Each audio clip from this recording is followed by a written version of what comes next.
Episode 3। এলজিন dining টেবিলে বসা ছিল।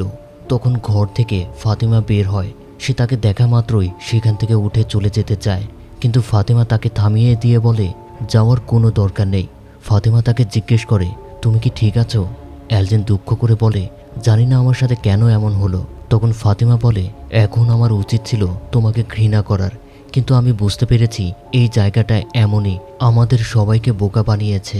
এলজিন বলে, সব কিছু কি আগের মতো ঠিক করা সম্ভব? মানে এলজিন বোঝাতে চাচ্ছে ফাতিমার সাথে তার যেই বন্ধুত্বটা ছিল শুরুর দিকে, সেটা কি আবার ঠিক করা যাবে, সেটা জানতে চাচ্ছিল। ফাতিমা বলে, না, তবে তোমার একটা সাহায্য দরকার। এলজিন তার দিকে তাকায়, এর মানে সে তাকে সাহায্য করতে রাজি আছে।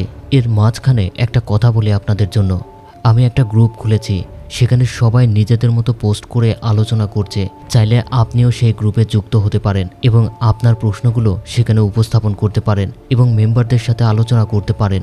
লিংক ডেসক্রিপশনে দেওয়া থাকলো। আর যারা এখনও প্রথম ও দ্বিতীয় এপিসোড দেখেননি, জলদি চ্যানেলে গিয়ে দেখে নিন অথবা ডেসক্রিপশনে দেওয়া লিঙ্কে ক্লিক করুন।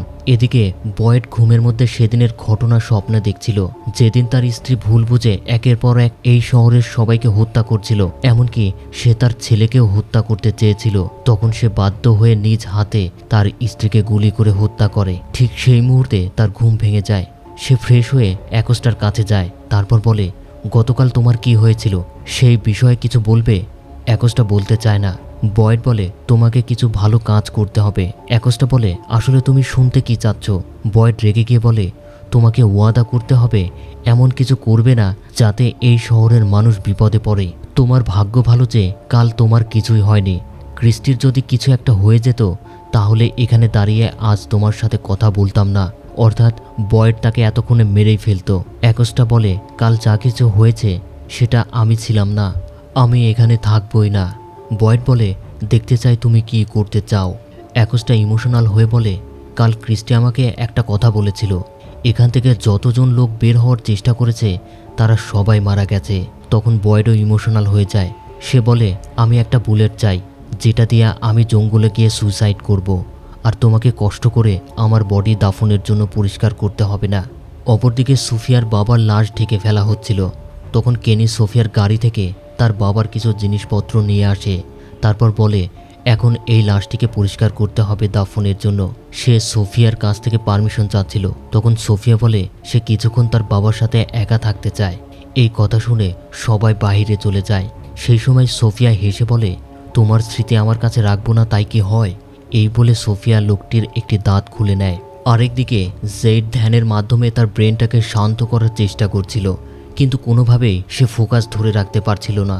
এই জন্য সে প্রচণ্ড রেগে যায়। ঠিক সেই সময় বয়েড এন্ট্রি নেয় এবং বলে, ওই মেসেজের সম্পর্কে কিছু জানতে পেরেছ? এই কথা শুনে সে প্রচণ্ড রেগে গিয়ে বলে, আমাকে দেখে মনে হচ্ছে আমি কিছু জানতে পেরেছি। তখন জেড তার অতিরিক্ত উত্তেজিত হওয়ার জন্য ক্ষমা চায়। বয়েড ব্যাপারটা বুঝতে পারে। জেড একটু শান্ত হয়ে বলে, আমি জানি এই মুহূর্তে আমাদের অনেক কিছু জানতে হবে, খুঁজে বের করতে হবে, কিন্তু কোনোভাবেই আমি আমার ব্রেনটাকে কাজ করাতে পারছি না।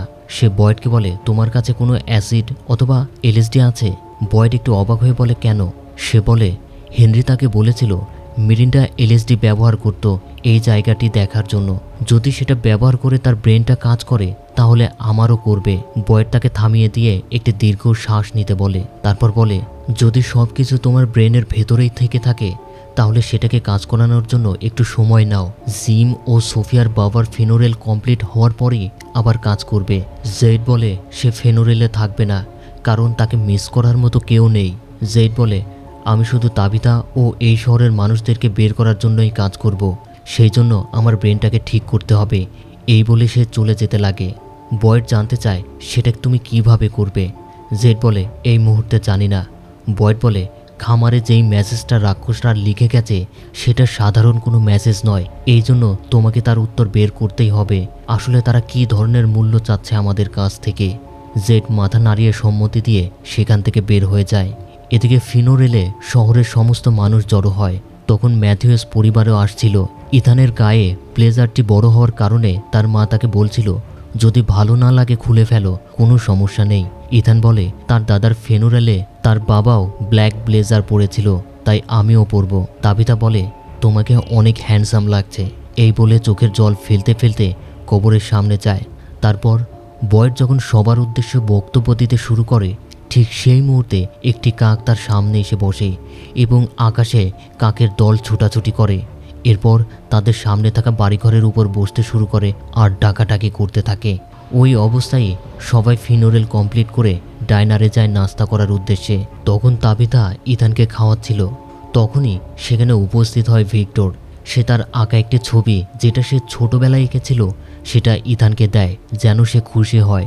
যেহেতু ভিক্টর বাচ্চা সুলভ, তাই সে জানে না কিভাবে এই পরিস্থিতিতে সান্ত্বনা দিতে হয়। তো ইথান সেটা তার মাকে দেখায়।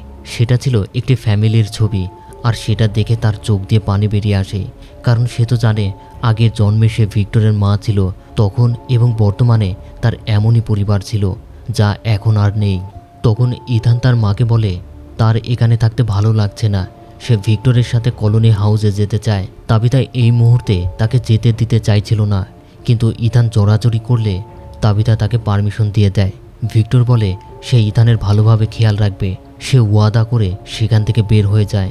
তখন কেনি সোফিয়ার কাছে একটি কফি নিয়ে যায় এবং জানায় বাঘটা তার জন্য খাবার তৈরি করছে। সোফিয়া জিজ্ঞেস করে ফেনোরেলের সময় যে কাকগুলো ভিড় করে ডাকছিল, এগুলো কি আগেও হয়েছে? কেনি জানায় না, আগে কখনোই হয়নি। সোফিয়া বলে আমি সারার মুখ থেকে শুনেছি বয়েড যখন ট্যালিসম্যান পেয়েছিল তারপর থেকেই এই বিপদগুলো বন্ধ হয়ে গিয়েছিল। সোফিয়া তাকে প্রশ্ন করে কবে থেকে এই সমস্যাগুলো আবার শুরু হলো। কেনি জানায় তার বাবার মৃত্যুর পর থেকেই এইগুলো আবার শুরু হয়েছে। আমরা প্রথমে প্র্যাট পরিবার হারাই, তারপরেই জিম ও তাবিথা অর্থাৎ ম্যাথুয়েস পরিবার জেডের সাথে এখানে আসে। সোফিয়া জানতে চায় তারা কি একসাথে এখানে এসেছিল। কেনি বলে একসাথে এসেছিল, তবে তাদের গাড়ি ভিন্ন ছিল। সোফিয়া বলে এরপর থেকে কি এই শহরে রাক্ষসদের উৎপাত শুরু হয়? কেনি বলে এমনটা নয়। ঠিক তখনই বয়েড সোফিয়াকে বলে কেনির সাথে তার একটু কথা আছে, এই বলে তাকে সাইডে নিয়ে যায়। তখন সোফিয়াকে সঙ্গ দিতে জুলি আসে এবং সে তার বাবার মৃত্যুর জন্য দুঃখ প্রকাশ করে। সাইডে দাঁড়িয়ে বয়েড কেনিকে বলে সোফিয়া আসলে কেমন। কেনি জানায় সে এখনও বুঝতে পারেনি, সে তাকে ম্যাক্সিমাম সময় প্রার্থনা করতে দেখেছে। ঠিক তখনই জুলি তার উপর চেঁচিয়ে ওঠে। বয়েড ও কেনি তাড়াতাড়ি সেখানে গিয়ে জুলিকে শান্ত করার চেষ্টা করে। জুলি চেঁচিয়ে বলে সোফিয়া তাকে বলেছে তাদের জন্যই নাকি এই শহরে এত অঘটন ঘটছে। সে কেনিকে বলে তুমি কি তাকে বলেছ আমাদের কারণেই এই শহরে একের পর এক এই বিপদগুলো ঘটছে? কেনি তাকে বোঝানোর চেষ্টা করে সে এমন কিছুই বলেনি। তাবিথা পেছন থেকে এসে বলে তাদের এখন ঘরে ফিরে যেতে হবে। জুলি রাগ করে বলতে বলতে বেরিয়ে যায় এই শহর আসলে আমাদের ঘর নয়। সোফিয়া এমন ভাব করছিল মনে হচ্ছে সে কিছুই বলেনি। তাবিথা তাকে বোঝানোর চেষ্টা করে তাদের কারণে এমন কিছুই হয়নি। তখন সোফিয়া তাকিয়ে দেখছিল জুলি এই বিষয়টা নিয়ে কত বেশি রাগারাগি করছে। কেনি এসে সোফিয়াকে বলে আমাদের এই বিষয় নিয়ে আলাদা আলোচনা করতে হবে। সোফিয়া তাকে সম্মতি জানায়। এদিকে এলিস ও ফাতিমা কলোনি হাউসের দিকে যাচ্ছিল। এলিস ফাতিমাকে বলে তোমার সাথে যা ঘটেছিল সে বিষয়ে তুমি আর কিছুই বলনি। ফাতিমা বলে আমি এখনও পুরোপুরি ঠিক হইনি, আমাকে একটু সময় দাও, আমি ঠিক হয়ে যাব। তখন এলিস খুব খুশি মন নিয়ে ফাতিমাকে বলে এখানে একটু অপেক্ষা করো। এই বলে সে এক দৌড়ে কলোনি হাউসে চলে যায়। ঠিক সেই সময় অ্যালজিনকে দেখা যায় একটি ঝুড়ির ভিতর কিছু একটা নিয়ে কলোনি হাউসের দিকে এগিয়ে যাচ্ছে। সে ফাতিমার দিকে তাকায়। তখন ফাতিমা তাকে ইশারা করে ওই জিনিসটা সাবধানে নিয়ে যেতে। সেটা কি আমরা এই এপিসোডের ভেতরে জানতে পারবো। অপরদিকে ভিক্টর ইথানকে তার রুমে নিয়ে যায় এবং দেখায় তার পাশে এখন তার বাবা থাকে। সে তার সমস্ত জিনিসপত্র বাইরে ফেলে দিয়েছে এবং ঘরের ভেতর জায়গা তৈরি করেছে। সে বলে ভয় লাগলে পাশে কেউ থাকলে তার সাথে কথা বলা যায়, তোমার যদি ভয় লাগে তাহলে তুমি আমার সাথে কথা বলতে পারো। তখন ইথান বলে আশেপাশে কোনো লেক আছে? ভিক্টর বলে ব্র্যান্ডল নামক একটি জায়গায় আছে, যেটা এখান থেকে খুব বেশি একটা দূরে নয়। ইথান বলে চলো সেটা দেখতে যাই।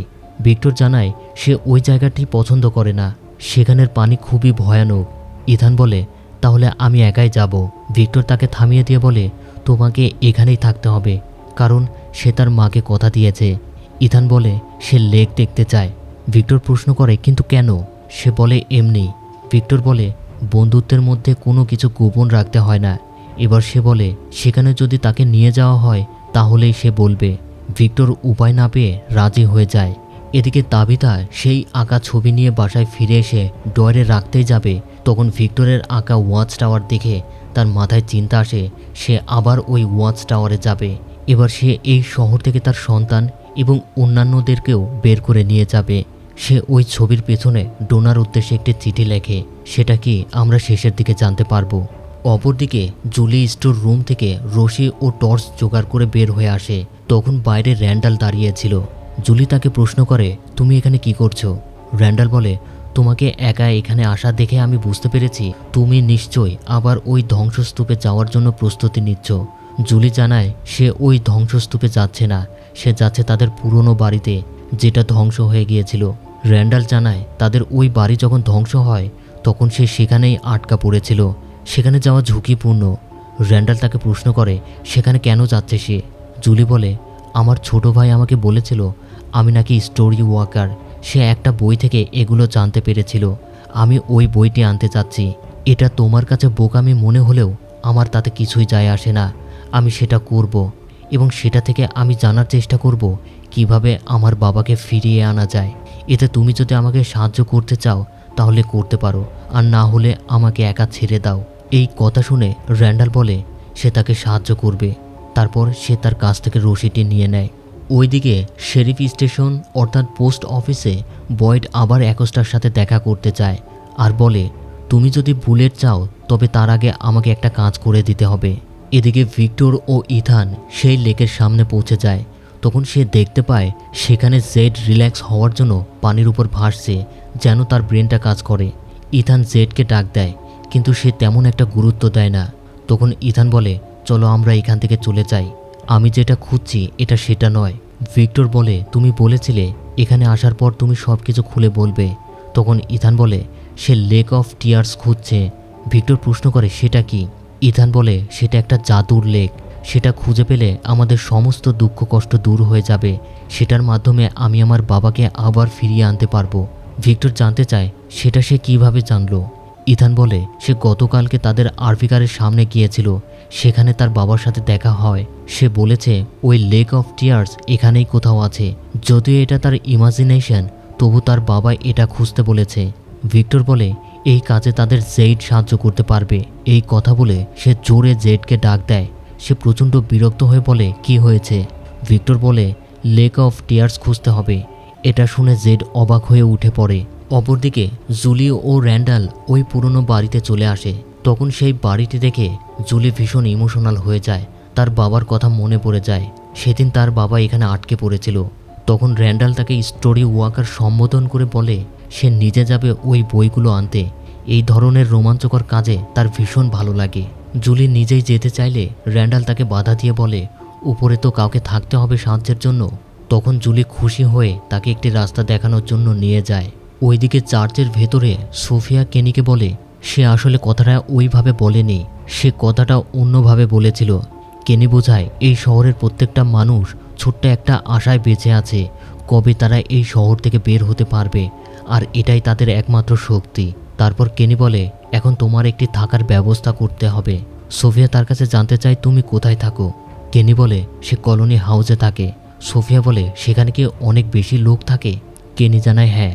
সোফিয়া বলে সে ক্লিনিকে থাকতে চায়। কেনি জানায় সেখানে এক্সট্রা কোনো রুম নেই।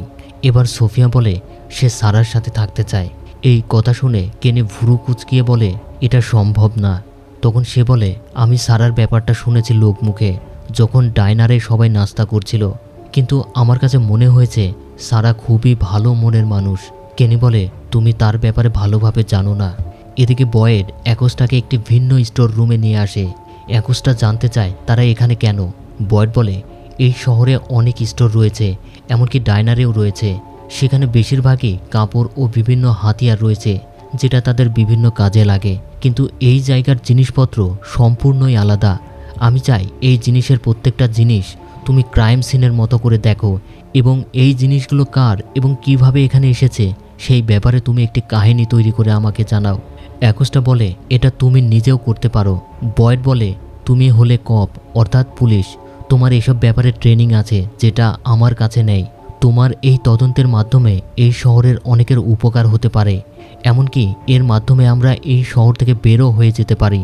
এই কথা বলে বয়েড সেখান থেকে চলে যাচ্ছিল। তখন অ্যাকোস্টা তার সামনে এসে দাঁড়ায় এবং বলে সত্যি করে বলো আমরা এখানে কেন এসেছি। তখন বয়েড ইমোশনাল হয়ে বলে, তোমাকে দেখলে আমার একজনের কথা ভীষণ মনে পড়ে যায়। সে পাশে থাকলে আমি এই কাজগুলো খুব সহজে করতে পারতাম। অর্থাৎ সে তার মৃত স্ত্রীর কথা বলছে। বয়েড বলে, একবার ভেবে দেখো তোমার এই কাজের মাধ্যমে কত মানুষের উপকার হবে, কত মানুষ এই শহর থেকে বের হতে পারবে।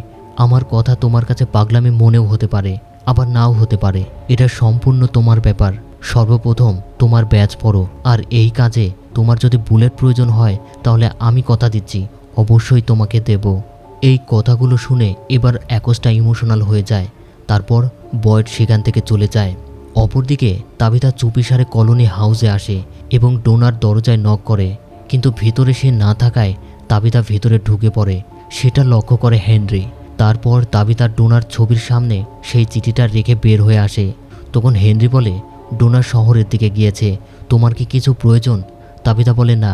হেনরি বলে, আমার পরিবার 40 বছর ধরে গায়েব ছিল। এই সময়টা আমি ঘরে একা ছিলাম। মাঝখানে অনেক কিছু ঘটে গেছে। আমি জানি এই পরিস্থিতিটা কেমন হয়। তার কথা শুনে তাবিথা বলে, আমি এখন বাসায় যাব। হেনরি বলে, আমিও তোমার সাথে যেতে চাই। তাবিথা বলে সে একাই যেতে পারবে। হেনরি বলে, এই সময় তোমার একা থাকা উচিত নয়। তারপর হেনরি ও তাবিথা বাসার দিকে হাঁটতে থাকে। হেনরি তাকে আবার প্রশ্ন করে, বাসায় যাওয়ার পর তুমি আবার কোথাও যাবে? তাবিথা মিথ্যে বলে সে কোথাও যাবে না।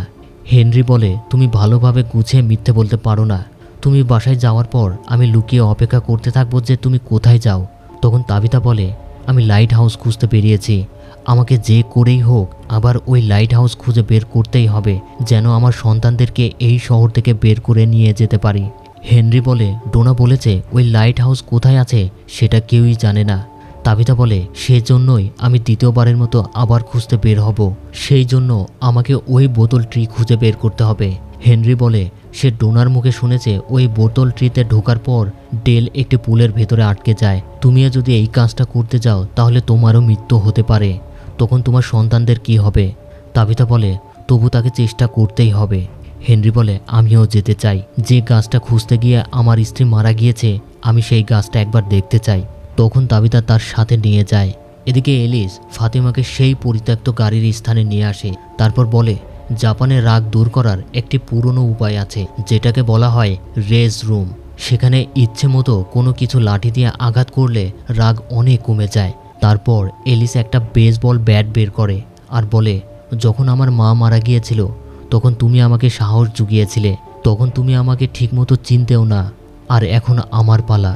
তখন ফাতিমা বুঝতে পারে তাকে কি করতে হবে। সে এলিসের হাত থেকে সেই বেসবল ব্যাট নেয়। তারপর সেখানে থাকা গাড়ি ভাঙচুর করতে থাকে। অপরদিকে জেড, ইথান ও ভিক্টর লেক অফ টিয়ার্স খুঁজতে বেরিয়ে পড়ে। তখন জেড বলে, তুমি যেই লেক অফ টিয়ার্সের কথা বলছো সেটা তোমার গেমের ভেতর ছিল, আর সেটা তুমি কল্পনা করেছিলে। আর তারপর তোমার বাবা বলেছে ওই লেক অফ টিয়ার্স এখানেই। ইথান বলে, সেটা তার গল্পের ভেতর ছিল, আর সেটা সে কল্পনাও দেখেছে, আর সেটার উপর ভিত্তি করেই তার বাবা বলেছিল লেক অফ টিয়ার্স এখানেই আছে।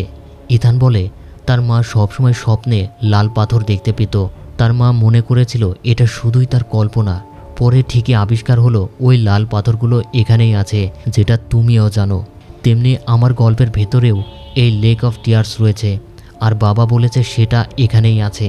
এই কথা বলতে বলতে তারা যখন সামনের দিকে আগাচ্ছিল তখন ভিক্টর কিছু একটা দেখে থেমে যায়। ইথান জেডকে জিজ্ঞেস করে সে ব্র্যান্ডন লেকের ভিতরে কি করছিল।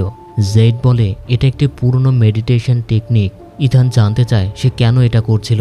জেড বলে, যেন সে পুরনো কিছু মনে করতে পারে, আর সেটার মাধ্যমে এই শহরের মানুষদেরকে বের করতে পারবো। ইথান বলে, আমরা দুজনেই এমন কিছু খুঁজছি যেটা এই শহরের মানুষদের উপকারে আসবে।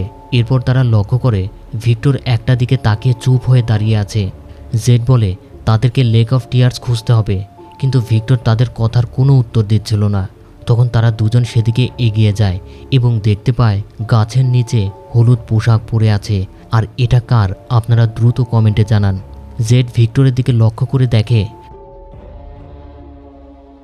তখনই ভিক্টরের সামনে একটি কাক এসে বসে, আর ভিক্টর ভয়ে সেখান থেকে দৌড়ে চলে যায়। তখন ইথান ও জেডও তার পিছে পিছে দৌড় দিয়ে চলে যায়। ওইদিকে র্যান্ডাল ঘরের ভেতরে নেমে সেই বইটি খুঁজতে থাকে। ঠিক তখনই সেখানে একটি মৃত লাশ দেখতে পায়। তখন ওই লাশের অপোজিট সাইডেই একটি নীল ব্যাগ দেখতে পায়, যেটার ভেতরেই ওই বইটি রয়েছে। র্যান্ডাল ওই লাশটিকে ক্রস করে ওই ব্যাগটি খুলে দেখে গ্র্যান্ড গুলিকক দ্য ক্রমিনেকল নামের একটি বই রয়েছে। সে জুলিকে চেঁচিয়ে বলে এই নামের একটি বই পাওয়া গেছে। জুলি বলে হ্যাঁ সেই বইটাই, তাকে সেটা নিয়ে চলে আসতে বলে উপরে। তখন র্যান্ডাল ব্যাক করার সময় ওই লাশটার মুখ থেকে একটি ইঁদুর বেরিয়ে আসে, আর সেটা দেখে সে প্রচণ্ড ভয় পেয়ে যায়। এদিকে কেনি সোফিয়াকে নিয়ে সারার বাসায় আসে। কেনি সারাকে বলে সোফিয়া তোমার সাথে থাকতে চায়, আর এই কথা শুনে সারা ভীষণ খুশি হয়। এদিকে এলিস ও ফাতেমা কলোনি হাউসে ফিরে আসে। তখন এলিস জানতে চায় তার এখন কেমন লাগছে। ফাতেমা জানায় আগের থেকে অনেক ভালো। এলিস বলে আমরা আবার নতুন করে শুরু করব। ফাতেমা সম্মতি জানায়। তারপর ফাতেমা বলে সে এখন একটু ঘুমাতে চায়। এলিস সম্মতি জানালে সে কলোনি হাউসের দিকে চলে যায়, আর আজকের দিনের জন্য ফাতেমা এলিসকে ধন্যবাদ জানায়। তখন এলিস বলে সে ডোনার সাথে আগামীকাল থেকে আবার খাদ্য সংগ্রহের কাজ শুরু করবে। তারপর ফাতেমা কলোনি হাউসে ঢুকে চারিদিকে খেয়াল করে কোনো লোক আছে কিনা। এরপর একটি দরজায় নক করে বলে আমি এসেছি, দরজা খোলো। ভেতর থেকে কেউ বলে দরজা খোলাই আছে। তখন ফাতেমা ভিতরে ঢুকতেই দেখা যায় এলজিন ফ্লোরে বেশ কিছু মাটি সংগ্রহ করে রেখেছে, যেটা ফাতেমার কথা মতো ঝুড়িতে করে সে নিয়ে এসে জমিয়েছে। এলজিন বলে আপাতত এতটুকুই সংগ্রহ করা গেছে, এতটুকুই কি যথেষ্ট হবে? ফাতেমা বলে আরও দরকার, তবে শুরুতে এটাই যথেষ্ট। অন্যদিকে তাবিতা ও হেনরি খুঁজতে খুঁজতে একটি বোতলটি খুঁজে পায়, যেটা থেকে হেনরি ভীষণ অবাক হয়।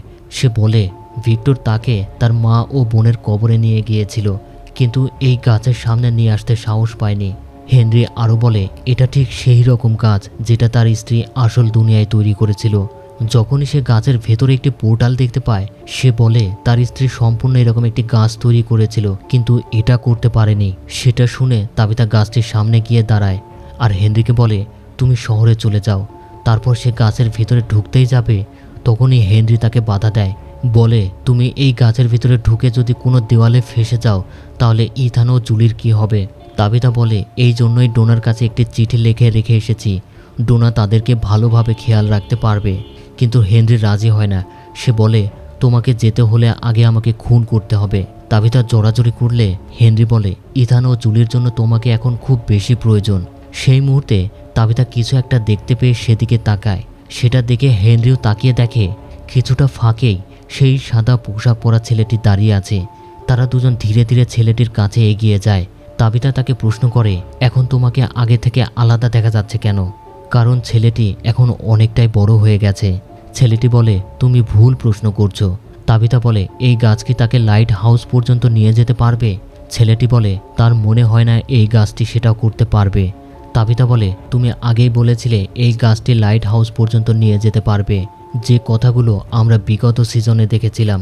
ছেলেটি বলে আগে সম্ভব ছিল, কিন্তু এখন কোনোভাবেই সম্ভব নয়। তাবিতা রেগে গিয়ে বলে তোমার আগের কথাগুলো ছাড়ো। ছেলেটি বলে তুমি তোমার গন্তব্যের খুব কাছাকাছি চলে এসেছো, কিন্তু আফসোস হচ্ছে তোমার হাতে খুব বেশি সময় নেই। তখনই তাবিতা ইথানের আওয়াজ শুনতে পায়। সে সেদিকে তাকিয়ে আবার ছেলেটির দিকে তাকায়। সেই মুহূর্তে সে দেখতে পায় ছেলেটি গায়েব। হেনরি বলে এখন এদিকে সময় নষ্ট করা যাবে না, দ্রুত ওইদিকে চলো। তাবিতা তার কথা মতো ইথানকে খুঁজতে বেরিয়ে পড়ে। তখন ইথান ও জেড ভিক্টরকে দেখতে পায় একটি গাছের নিচে গুটিসুটি হয়ে আছে আর ভয়ে কাঁদছে। তখনই সেখানে তাবিতা ও হেনরি চলে আসে। হেনরি তার ছেলেকে বুকে জড়িয়ে ধরে। ভিক্টর বলে এটা সত্য হতে পারে না, এই বলে কাঁদতেই থাকে। সে তাকে সান্ত্বনা দেয়।